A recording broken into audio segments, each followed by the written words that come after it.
할까요? 네.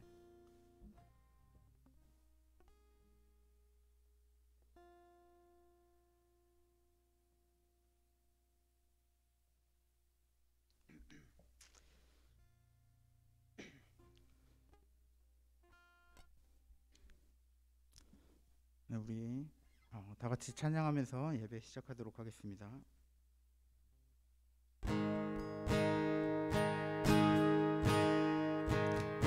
갈급한 내 맘 만지시는 주, 사랑과 노래 드리기 원합니다. 주 사랑해요, 주 찬양해요. 높고 거룩한 주 날 만져주시니 이전과 같지 않으리. 주 사랑해요, 영원히 찬양해 예수. 신령과 진정으로 경배드려요. 주 사랑해요, 영원히 찬양해 예수. 신령과 진정으로 경배드려요.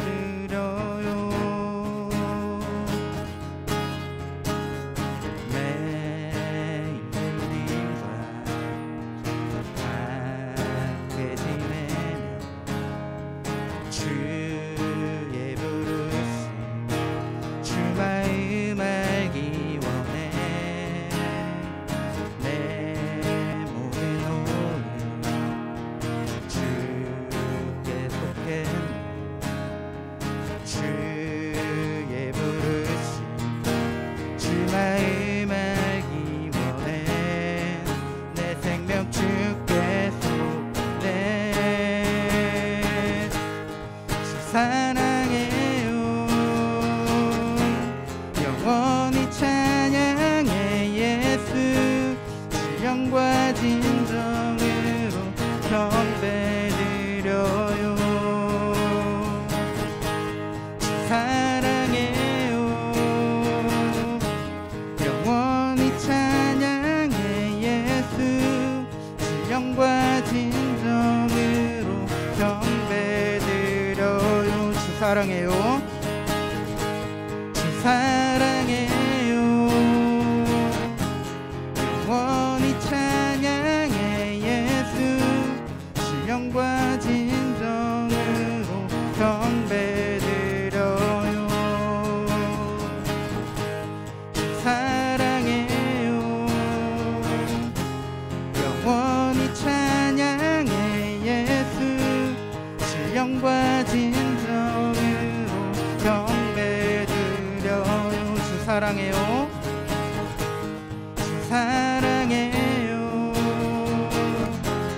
영원히 찬양해 예수. 신령과 진정으로 경배드려요. 주 사랑해요. 영원히 찬양해 예수. 신령과 진정으로 경배드려요.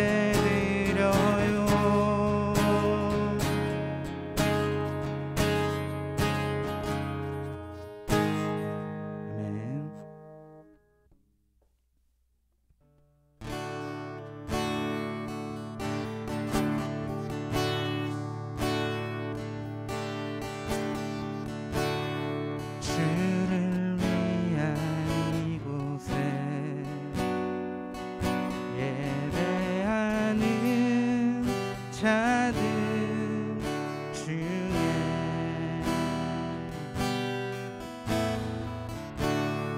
그가 찬 일이 없어 주님께서 슬퍼하시네.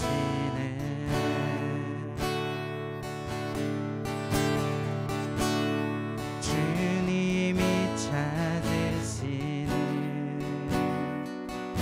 그 한 사람 그의 배자.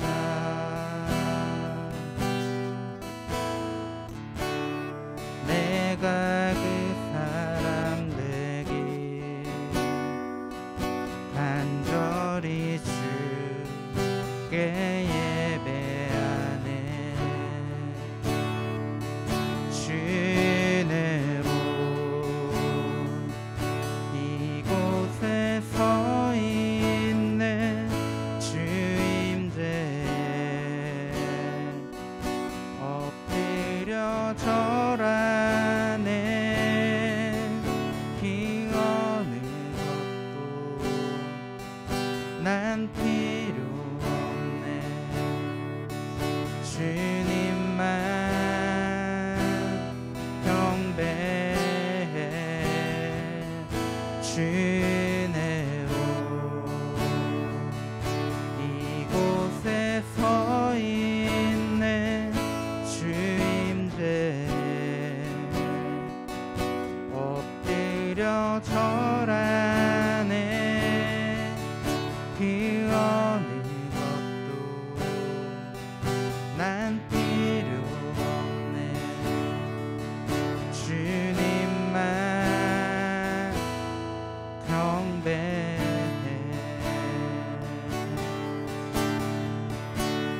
주를 위한 이곳에 주를 위한 이곳에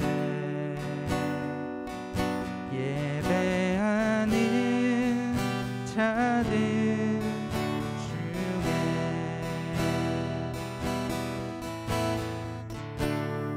그가 찬 일이 없어 주님께서 슬퍼하시네.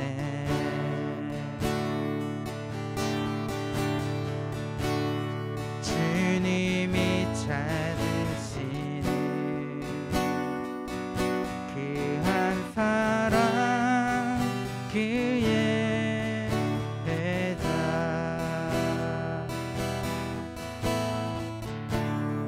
내가 그 사람 되길 간절히 주께 예배하네. 주내로 이곳에 서 있네. 주임제에 엎드려 절하네. 그 어느 것도 난 필요 없네. 주님만 경배해. 주내로 이곳에 서 있네. 주임제에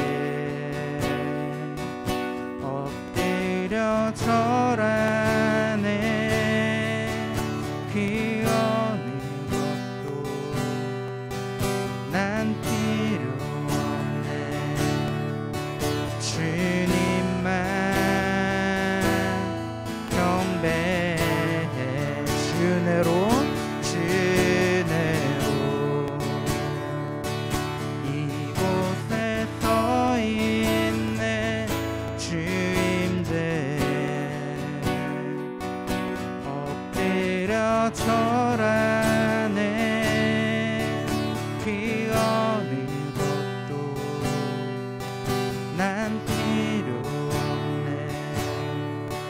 주님만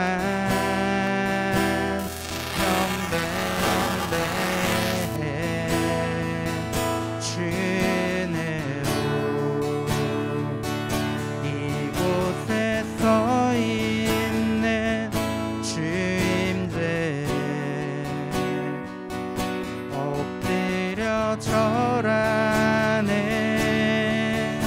그 어느 것도 난 필요 없네. 주님만 경배해.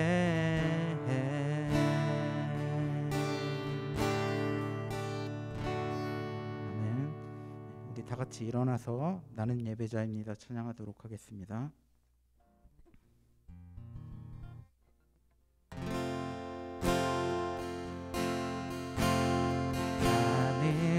하나님을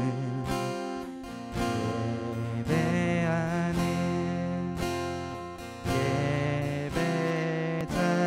예배자입니다. 내가 서 있는 곳 어디서나 하나님을 예배합니다.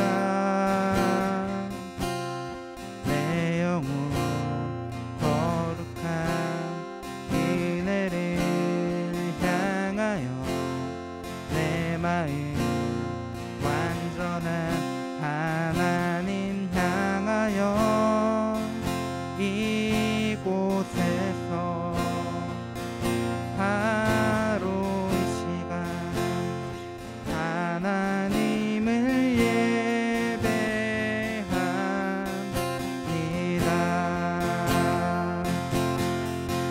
나의 평생에 한 가지 소원 주의 아름다우신 보며 사랑 노래하는 것 나의 왕 되신 주님의 얼굴 구하며 그 사랑 안에 머물러 사랑 노래합니다.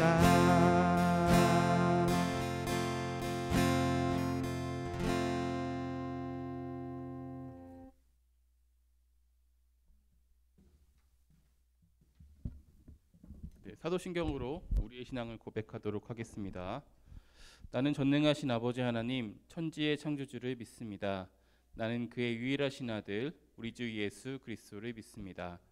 그는 성령으로 잉태되어 동정녀 마리아에게서 나시고 본디오 빌라도에게 고난을 받아 십자가에 못 박혀 죽으시고 장사된 지 4일 만에 죽은 자 가운데서 다시 살아나셨으며 하늘에 오르시어 전능하신 아버지 하나님 우편에 앉아 계시다가 거기로부터 살아있는 자와 죽은 자를 심판하러 오십니다. 나는 성령을 믿으며 거룩한 공교회와 성도의 교제와 죄를 용서받는 것과 몸의 부활과 영생을 믿습니다. 아멘. 이 자리에 앉아주세요.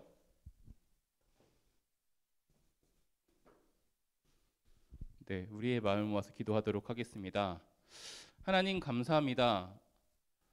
주님께서 우리가 주님을 알기 전에 우리를 사랑하셔서 그 사랑으로 우리를 구원하여 주셔서 그 구원의 하나님을 찬양합니다.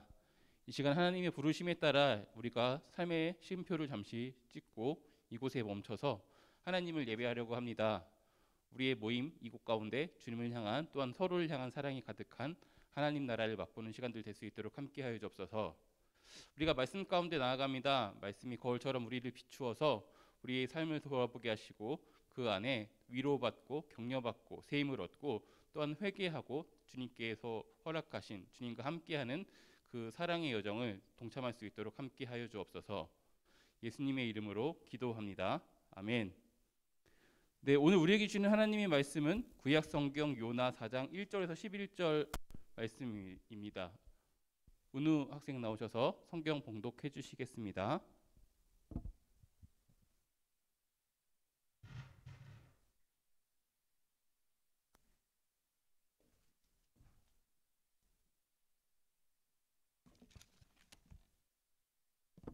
요나는 이 일이 매우 못마땅하여 화가 났다. 그는 주님께 기도하여 아뢰었다. 주님, 내가 고국에 있을 때에 이렇게 될 것이라고 이미 말씀드리지 않았습니까? 내가 서둘러 스페인으로 달아났던 것도 바로 이것 때문입니다. 하나님은 은혜로우시며 자비로우시며 좀처럼 노하시지 않으시며 사랑이 한없는 분이셔서 내리시려던 재앙마저 거두실 것임을 내가 알고 있었기 때문입니다. 주님, 이제는 제발 내 목숨을 나에게서 거두어 주십시오. 이렇게 사느니 차라리 죽는 것이 낫겠습니다. 주님께서는 내가 화를 내는 것이 옳으냐라고 책망하셨다. 요나는 그 성읍에서 빠져나와 그 성읍 동쪽으로 가서 머물렀다. 그는 거기에다 초막을 짓고 그 그늘 아래에 앉았다. 이 성읍이 어찌 되는가를 볼 셈이었다. 주 하나님이 박 넝쿨을 마련하였다. 주님께서는 그것이 자라올라 요나의 머리 위에 그늘이 지게 하여 그를 편안하게 해주었다. 박 넝쿨 때문에 요나는 기분이 무척 좋았다. 그러나 다음 동일의 때 무렵 하나님이 벌레를 한 마리 마련하셨는데 그것이 박 넝쿨을 쏠아버리니 그 식물이 시들고 말았다. 해가 뜨자 하나님이 찢은 듯이 뜨거운 병풍을 마련하였다. 햇볕이 요나의 머리 위로 내리쬐니 그는 기력을 잃고 죽기를 자청하면서 말하였다. 이렇게 사느니 차라리 죽는 것이 더 낫겠습니다. 하나님이 요나에게 말씀하셨다. 박넝쿨이 죽었다고 네가 이렇게 화를 내는 것이 옳으냐? 요나가 대답하였다. 옳다 뿐이겠습니까? 저는 화가 나서 죽겠습니다. 주님께서 말하셨다. 네가 수고하지도 않고 네가 키운 것도 아니며 그저 하룻밤 사이에 자라났다가 하룻밤 사이에 죽어버린 이 식물을 네가 그처럼 아까워하는데 하물며 좌우를 가릴 줄 모르는 사람들이 20만 명이 더 되고 짐승들도 수없이 많은 큰 성읍의 니느웨를 어찌 내가 아끼지 않겠느냐.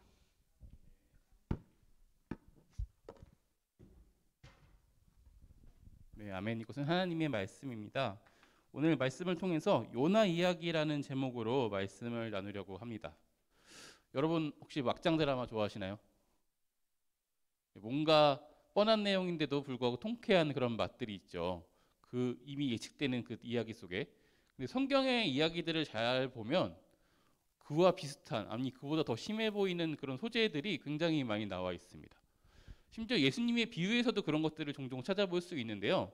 그 마태복음 18장에 보면 예수님께서 하나님 나라에 대해서 비유를 통해서 말씀하시는 그런 장면들이 나옵니다. 그러면서 이런 스토리가 진행됩니다. 그 비유 속에 한 임금이 등장을 해요. 그 임금이 이제 자기가 돈을 빌려준 사람들, 이런 사람들에게 결산할 때가 와서 그런 것들을 다 결산하다가 10,000달란트를 빚진 사람이 있다라는 것을 발견합니다. 근데 이 사람이 이 채무를 변제하지 않는 거예요. 돈을 갚지 않으니까 이 사람을 불러서 앞에 세웁니다. 돈을 갚으라고 합니다. 근데 돈이 없어서 못 갚는다고 이렇게 이야기를 해요. 그러니까 이 임금이 이렇게 이야기합니다. 몸을 팔든지 아내나 자식을 팔든지 그 부동산을 다 팔아서 이 변제를 해야 되지 않겠냐. 그러니까 그러면 자기의 모든 가족이 깨어지고 이제 생계를 유지할 힘이 없어지니까 무릎을 꿇고 좀 더 기다려달라고 청합니다. 그 임금이 볼 때 너무 딱한 거예요. 그래서 큰맘 먹고 이 빚을 변제를 해줘요. 그냥 갚지 않아도 좋다 하고 보내줍니다. 그런데 이 사람이 집에 그 임금을 만나고 헤어지면서 나가면서 한 사람을 만나게 되는데 자기 동료예요. 이 동료는 자기한테 100데나리온을 이제 빚진 그런 동료인 거예요. 똑같은 상황이 처해졌습니다. 왜 돈을 갚지 않냐? 그런데 이제 내게 돈이 없으니 조금만 기다려 달라 이렇게 요청을 합니다. 그런데 이 사람은 그걸 참지 못하고 나는 참을 수 없다. 너를 감옥에 집어넣겠다. 라고 해서 자기에게 100데나리온을 빚진 그 사람을 감옥에 넣는 그런 스토리가 진행이 됩니다. 여러분, 그 여기서 말한 이 10,000달란트는요. 오늘날 우리 돈으로 따지면 4조가 조금 넘는 돈이고요. 100데나리온이라는 돈은 한 700만 원 정도 되는 돈입니다.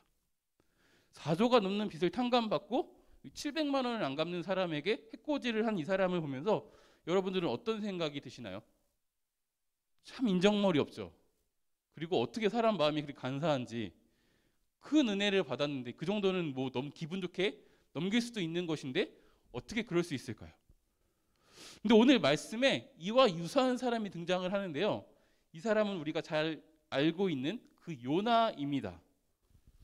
오늘 본문은요, 우리에게 익숙한 이 요나 이야기, 이 예언자 요나의 그 이야기의 마지막 부분을 담당하고 있습니다.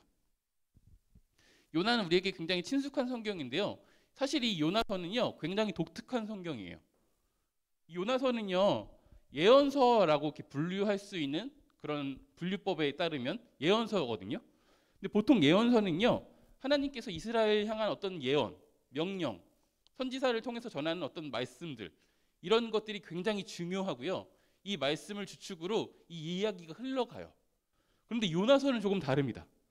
요나서는요, 이 하나님의 예언 그 자체보다는 예언을 전하는 사람, 이 요나에게 초점을 맞추고 있습니다. 그래서 요나, 그리고 요나의 어떤 삶, 요나와 하나님과의 관계, 이런 것들에 포커스를 맞춰서 이 전체적인 이야기가 기승전결에 따라서 흘러가고 있음을 볼 수 있습니다. 그래서 굉장히 독특한 것이죠. 요나는요, 예언자였지만 하나님의 예언에 한 번에 순종한 사람이 아니라는 것을 우리는 이미 다 알고 있어요. 하나님은 요나에게 명하시죠. 니느웨로 가서 그 사람들에게 나의 진노가 얼만큼 큰지, 그들을 향한 징벌을 준비했음을 선언하라고 이렇게 요청하십니다. 그런데 이 명령에 요나는 우리가 알듯이 불순종합니다. 이 불순종한 이유를 살펴보면요, 요나가 하나님도 알고 있고 이 니느웨도 알고 있었기 때문에 불순종했다라고 우리가 알 수 있습니다. 요나가 알고 있던 하나님은 오늘 본문의 2절에 보면 요나의 고백을 통해서 알 수 있는데요, 하나님은 은혜로우시며 자비로우시며 좀처럼 노하지 않으시며 사랑이 한없는 분이셔서 내리려는 재앙마다 거두실 분인 것을 내가 알고 있습니다. 이것이 하나님에 대한 요나의 고백이었어요. 요나가 알고 있는 하나님이 이렇습니다. 반면에 요나는 이 니느웨라는 성읍도 알고 있었는데요, 이 니느웨는요, 요나가 생각할 때 이스라엘의 가장 큰 적이었어요. 이스라엘을 정말 교묘하고 악랄하게 괴롭히는 적이었고요, 악의 대명사고 하나님을 멀리하는 망하기 마땅한 그런 나라였습니다. 그래서 하나님의 진노, 이 재앙이 꼭 임했으면 좋겠다, 이런 마음이 있었던 그런 나라였어요. 이 니느웨라는 성읍은 당시에 아시리아라는 나라의 수도였고요, 이스라엘 사람들이 이 아시리아라는 나라를 생각하면 제국주의의 상징, 거대한 나라, 강력한 나라, 이렇게 이해를 합니다. 그리고 가장 잔인한 적, 이렇게 이해하고 있었습니다. 그래서 그들은, 요나는 이 니느웨가 회개할 수 있는, 구원을 얻을 수 있는 이 기회를 주는 것이 못마땅했습니다. 그들은 틀림없이 망해야 되는 나라거든요. 자기가 알고 있는 하나님이라면 그들을 왠지 용서해 줄 것 같은 거죠. 그래서 하나님의 말씀에 흔들리다가 불순종하기로 결정합니다. 그래서 니느웨로 가는 배가 아니라 스페인의 한 도시 다시스로 가는 그 배를 타고요, 하나님께 불순종하기로 결정을 하죠. 그 이후의 이야기는 우리가 너무나 잘 알고 있습니다. 그렇죠? 다시스로 가는 그 배 위에서 풍랑을 만납니다. 그래서 배에 있던 모든 사람들, 선원을 포함한 모든 사람들은 두려워했고요, 이 폭풍 앞에서 살기 위해서 각자 신에게 부르짖었습니다. 그래서 잠잠해지지 않자 누구 때문에 이런 재앙이 그들에게 있었는지 제비를 뽑기 시작했고, 그렇게 해서 요나가 뽑히게 됩니다. 고대 사람들이 이 큰 바다 깊은 곳에 악의 근원, 어떤 짐승, 초월적인 존재, 뭐 고대의 용, 이런 것들이 살고 있다라고 믿었다라는 것을 우리가 상식적으로 알고 있으면 그들의 반응이 이해가 되는 것이죠. 그 악의 근원이, 그 죽음의 편의 세력이 왜 우리에게 재앙을 내리나, 틀림없이 신에게 잘못한 무엇인가가 있구나, 이렇게 반응하게 되는 것입니다. 결론적으로 요나는요, 물속으로 던져졌고요, 물고기에 삼켜집니다. 그렇죠? 어떤 물고기인지 여러분 알고 있나요? 요나를 삼킨 물고기가 어떤 물고기인지 혹시 아는 사람? 주위에 제가 말씀을 준비하기 전에 물어봤더니 고래라고 생각하시는 분이 생각보다 많이 있더라고요. 여러분들 어떻게 그렇게 들어보신 적 있나요? 근데 성경에서는요, 이 물고기가 어떤 물고기인지 알려주고 있지 않습니다. 네, 그리고 오히려 좀 전에 이야기했던 고대 사람들이 바다에 대해서 생각했던 개념과 요나가 이 물고기 뱃속에서 3일 동안 기도를 하는데요, 그 기도의 내용 중에 내가 지금 있는 곳이 스올이다, 이렇게 고백을 합니다. 그런데 그 사람들이 생각하는 그 스올, 우리에게 너무 낯선 단어지만 스올은 그 빛 한 줌 들지 않는 그 깜깜한 곳, 심지어 여기는 하나님의 은혜조차 도달할 수 없는 곳이야 라고 생각하는 그곳을 그들은 스올이라고 불렀어요. 죽음의 골짜기 혹은 스올, 이런 식으로 연상지어서 생각을 했던 것이죠. 그렇게 고백했다라는 것을 토대로 생각해 보면 오히려 지금 요나를 삼킨 이 큰 물고기는요, 고래가 아니라 어떻게 보면 좀 전에 이야기했던 큰 바다 속에 살고 있는 짐승, 아니면 초대의 어떤 고대의 용, 이런 개념으로 생각하는 것이 더 적절할지도 모르겠어요. 네, 여기까지 TMI였고요. 이어서 그래서 요나는 이 물고기 뱃속에서 3일 동안 기도를 하고 회개를 하고 회심을 하고 다시 은혜를 받는 그런 시간들을 경험합니다. 이 모습을 통해서 많은 신학자들은 이것이 신약 성경에 나오는 예수님의 부활에 대한 어떤 표징이다, 예언이다, 이렇게 보는 사람들도 있습니다. 근데 결론적으로 요나는요, 물속에서 다시 물고기에게 토함을 받아서 육지로 나오게 되고요. 거기서 3일 길을 걸어서 처음에 하나님께서 명령하신 그 니느웨 성읍에 도착하게 됩니다. 여기서 더 신기한 건 요나는요, 이렇게 죽음을 극복한 은혜를 경험했습니다. 하나님이 아니고서는 도저히 설명할 수 없는 그런 신비한 일을 겪었어요. 그렇죠? 그럼에도 불구하고 하나님의 말씀을 이제 순종하는데요. 3일 동안 걸어서 니느웨 성읍에 가서 하루 정도를 그 성읍을 돌면서 40일 지나면 너희가 하나님의 재앙 때문에 망하게 될 거야 라고 선언을 합니다. 이게 어떤 맥락인지 모르시죠? 하루를 돌았다는 얘기는요, 그 성읍의 그 도시의 중심부까지도 가지 않았다는 얘기예요. 그냥 주변부 돌면서 그냥 던진 거죠. 나는 할 일 했어 이렇게 하고 빠진 겁니다. 그런데 신기하게 그 이야기가 그 니느웨의 왕까지 듣게 되고 그 사람들이 회개를 하게 되고, 그래서 하나님께서 그 진노로부터 다시 한번 그들에게 구원을 주시는 그런 장면이 오늘 말씀의 직전까지 요나의 이야기였습니다. 오늘 말씀은요, 그 이후의 이야기입니다. 하나님께 불순종해서 죽을 뻔했다가 이제 회개하고 하나님께 구원받은 지 시간을 따져보면 물고기 뱃속에서 3일, 니느웨까지 가는데 3일, 니느웨에서 하나님의 예언을 전하는데 하루, 그 한 일주일 정도밖에 지나지 않은 것이죠.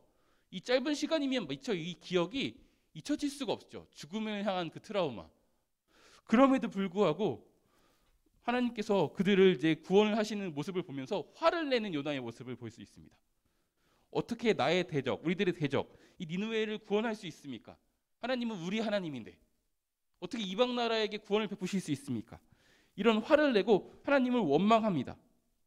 제가 하나님이었다면, 하나님과 같은 어떤 상황에 처했다면 지금 굉장히 어이가 없고 마치 그 10,000달란트를 채무를 변제해 준 왕과 같이 황당한 그런 분노한, 다시 화를 낼 수 있는 그런 어떤 감정에 놓였을 것 같습니다.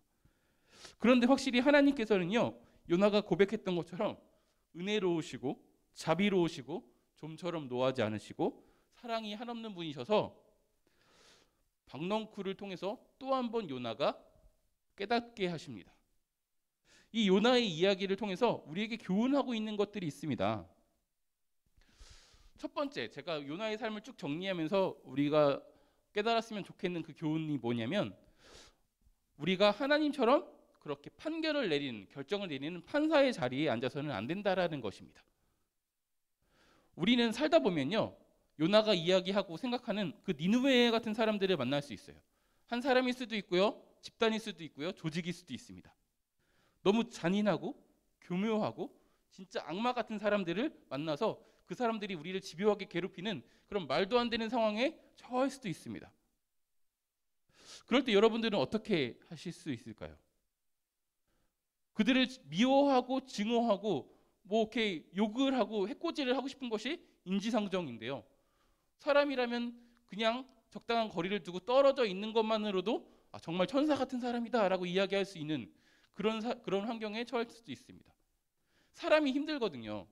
사실 여러분들이 앞으로 살아가다 보면 많은 조직에 속하게 될 텐데 일 때문에 힘든 경우보다는 그곳에서 만나는 사람 때문에 힘든 경우가 굉장히 많습니다. 그런데요, 오늘 말씀을 토대로 우리가 보면요, 우리는 그래서는 안 된다라고 이야기하고 있는 것입니다. 그들을 증오하고 그들에게는 하나님의 은혜가 있으면 안 돼 이렇게 생각해서는 안 된다는 거죠. 이거는 하나님의 역할이고 우리는 하나님의 말씀을 아는 사람이고 요나처럼 먼저 그런 구원을 경험한 사람이기 때문에 그들을 미워하고 괴롭혀서는 안 된다라고 이야기하는 것입니다. 그럼 우리는 어떻게 해야 되나요? 호구처럼 그냥 겪고 참고 그러다가 내가 병들고 쓰러지고 그래야 되는 걸까요? 여러분들은 이럴 때 어떻게 행동하셨을까요? 요나의 이야기를 통해서 볼 수 있는 두 번째 교훈은 그런 우리들에게, 그런 고민을 하는 우리들에게 한 가지 답을 하고 있습니다. 요나는요, 지금 자기가 갖고 있는 그 마음들, 그 분노들, 원망들을 하나님께 쏟아내는 것들을 우리가 볼 수 있습니다. 차라리 죽여달라고 이야기하면서 하나님께 화를 내고 자기의 감정을 솔직히 토로하고 있는 모습을 볼 수 있죠. 우리의 마음, 우리의 상황, 우리들의 감정, 힘듦 이런 것들을요, 하나님께 쏟아내면요, 그것은 기도입니다. 본문의 내용이 우리에게 그런 것들을 교훈하고 있습니다. 반면에 상대에게, 니느웨에게 직접적으로 그 원망을 쏟아낸다면 그것은 분노이고 증오이고 미움입니다. 하나님께 쏟아낸다면 그것이 기도가 된다는 이 놀라운 사실을 알게 되면 여러분들은 그 모든 것들을 하나님께 쏟아내면 됩니다. 여러분들이 하나님을 믿는다면 그 하나님께서 우리들의 대적으로부터 우리를 지킬 수 있는 하나님이라는 것도 믿게 될 것이고 우리들의 대적을 벌하실 수 있는 하나님이라는 것도 믿게 될 것입니다.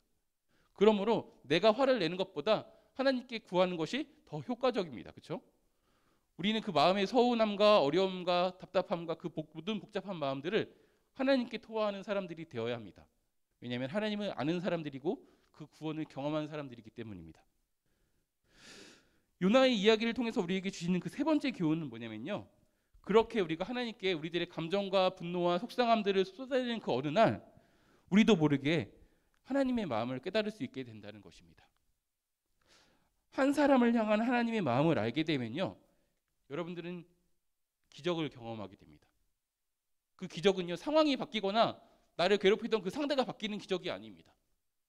상황도 그대로고요, 상대도 그대로인데 내 마음이 달라지는 기적을 경험하게 됩니다.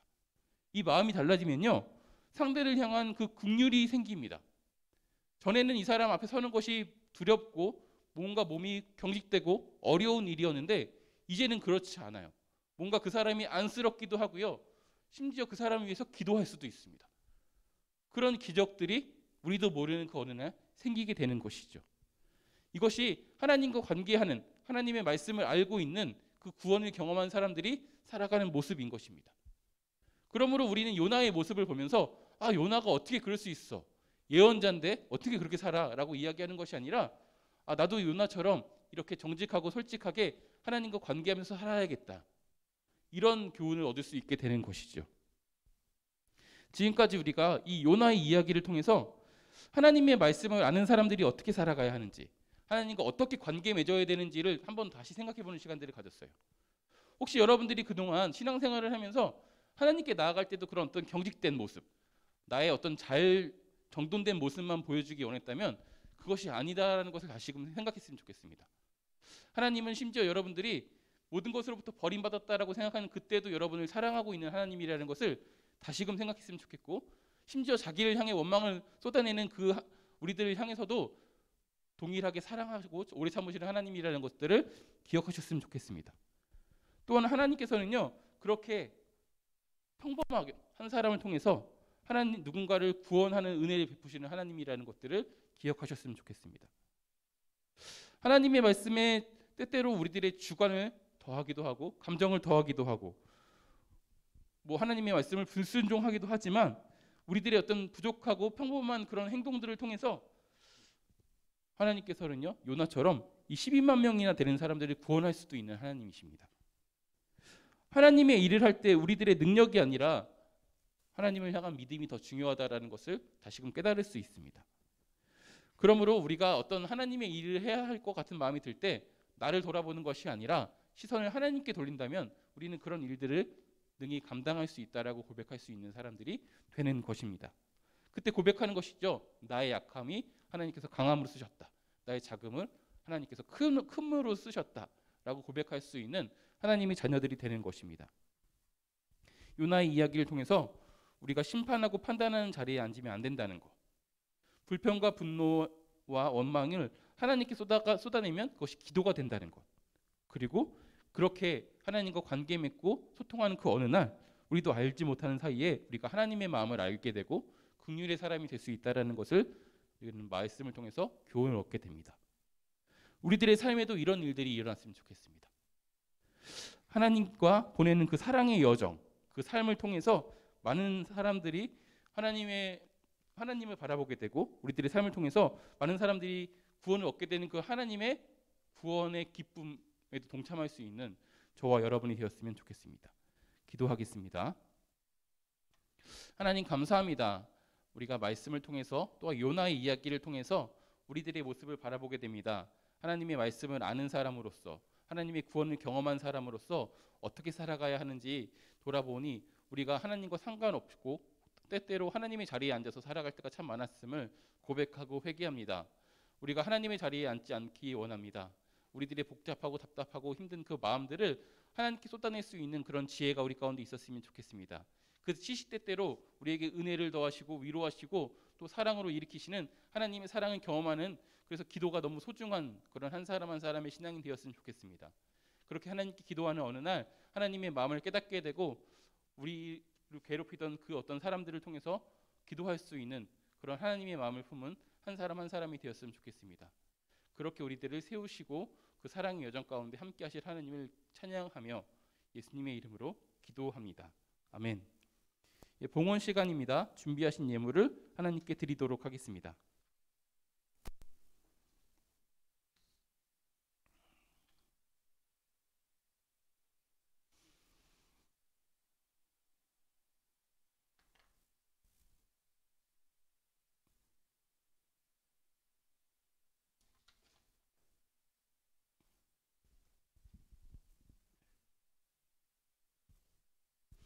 기도하겠습니다. 하나님이 주신 재물 중에 일부를 주님께 드립니다.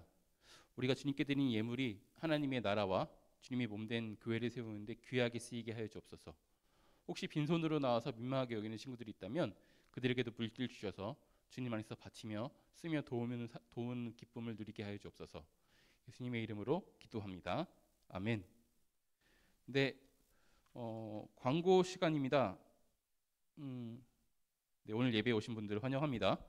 시선 그리고 우리가 사진 공모전을 했었던 거 여러분들 기억하시는지 모르겠는데 한 친구가 공모전에 응시를 해줬습니다. 너무나 감사하고요. 그 결과는 개인적으로 카톡을 통해서 아니면 연락을 하도록 하겠습니다. 다음 주에 우리가 봄이 왔잖아요. 봄 소풍을 가려고 합니다. 너무 기대 없는 얼굴들인데, 네, 우리가 좀 교회 밖을 떠나서 좀 양주 쪽으로 나들이를 가려고 해요.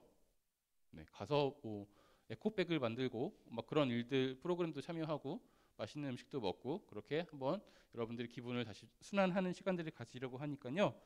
기대하셨으면 좋겠고 같이 가고 싶은 친구들이 있으면 같이 가셔도 좋습니다. 그래서 뭐 다음 주 시간표는 여기서 한 9시쯤에 출발해서 거기서 뭐 가면 한 10시쯤 될 것 같고 그러면은 뭐 거기 한 바퀴 돌고 프로그램에 참여하고 뭐 그림도 그려보고 뭐 사진도 찍고 여러분들이 편한 시간 갖다가 점심을 먹고 돌아오는 일정입니다. 그래서 뭐 한 2시경쯤에 도착하지 않을까 이렇게 지금 생각을 하고 있는데요. 같이 갈 수 있는 친구들이 있으면 같이 갔으면 좋겠고 또 하나의 광고가 있습니다. 우리가 매년 5월 8일이 되면 어버이 주일을 맞이해서 우리가 꽃을 꽂아주는 그런 일들을 했고 그 전날 꽃을 만드는 그런 일들을 했어요. 올해도 그 시간이 돌아왔습니다. 5월 7일 날 1시 정도에 1층 로비에서 꽃을 만드는 역할을 하려고 그래요. 카네이션 하나하고 뭐 안개꽃하고 이렇게 몇 가지 해서 이제 하나에 달 수 있는 그런 것들을 만들려고 하니까요. 참여했으면 좋겠고요. 이때 뭐 가능하면 같이 점심을 먹고 해도 좋을 것 같습니다. 기쁘게 참여해 주셨으면 좋겠고, 네. 그리고 여러분들이 아이디어를 하나 공모하고 있습니다. 우리가 공간이 아름답게 만들어서 이제 여러분들의 친구들을 불러서 이 공간을 자랑하고 함께 재미있게 어울리는 시간들을 준비하려고 하는데요. 어떤 걸 하면 좋을지 여러분 반 모임할 때 여러분들의 생각을 나눠주시면 그것이 충분히 반영이 될 것 같아요. 네, 그렇습니다. 이상으로 광고를 마치고요. 네, 축도로 오늘의 예배를 마치도록 하겠습니다. 여호와는 내게 복을 주시고 너를 지키시기를 원하며 여호와는 그의 얼굴을 내게 비추사 은혜 베푸시기를 원하며 여호와는 그 얼굴을 내게로 향하여 드사 평강 주시기를 원하노라. 우리 주 예수 그리스도의 은혜와 하나님의 사랑과 성령의 교통하심이 우리와 함께 하시기를 축원하옵나이다. 아멘. 네, 반별로 모여주시면 되겠습니다.